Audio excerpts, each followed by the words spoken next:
আসসালামু আলাইকুম গাইস, কেমন আছেন সবাই? আশা করি ভালো আছেন।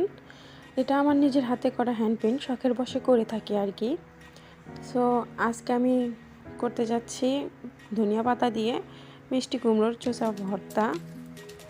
সেজন্য এখানে যা যা উপকরণ লাগবে সেটা হচ্ছে মিষ্টি কুমড়োর চোচা, ধনিয়া পাতা, কাঁচামরিচ, কিছু রসুন, পেঁয়াজ। আপনারা চাইলে শুকনো মরিচও ব্যবহার করতে পারেন। তো আমি এখানে প্যান নিয়েছি, তার ভিতরে একটু সরিষার তেল দিয়েছি, পেঁয়াজ দিয়েছি, কাঁচামরিচ দিয়েছি, রসুন দিয়েছি। এরপরে হালকা করে ভেজে নিচ্ছি। যখন হালকা একটু কালার চলে আসবে ব্রাউনিশ, তখন দিয়ে দেব ধনিয়া পাতা আর কেটে রাখা সেই মিষ্টি কুমড়োর চোচা।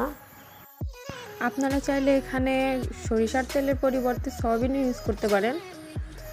সয়াবিন ইউজ করলে একটু স্বাদটা অন্যরকম আসে। গাইস, আপনাদের যদি আমার এই ভিডিওটি ভালো লেগে থাকে তাহলে লাইক দিবেন, সাবস্ক্রাইব করবেন এবং শেয়ার করবেন। সাথে পাশে থাকা যে বেল আইকনটি আছে সেটাতে ক্লিক করবেন। তো আমরা আবার রেসিপিতেই চলে যাচ্ছি। এভাবে সব কিছু দেওয়ার পরে ভালোভাবে মিক্সার করে নিতে হবে।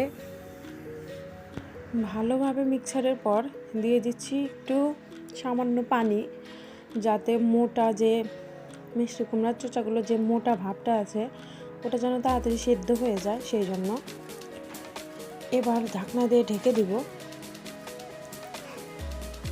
যেন ভালোভাবে সিদ্ধ হয়ে যায়, যাতে ব্লেন্ডার করতে গেলে অসুবিধে না হয়, কাঁচা ভাবটা যেন না থাকে। মাঝে মাঝে ঢাকনা উঠিয়ে একটু নাড়াচাড়া করে দিতে হবে।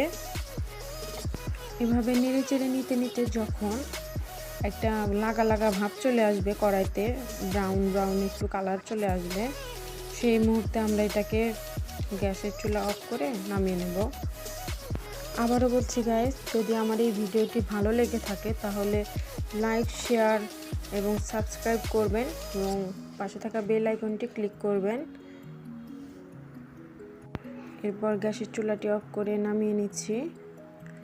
এখন আমরা এটাকে ব্লেন্ডার বা পাটায় বেটে নেব, যার যেরকম সুবিধা হয়।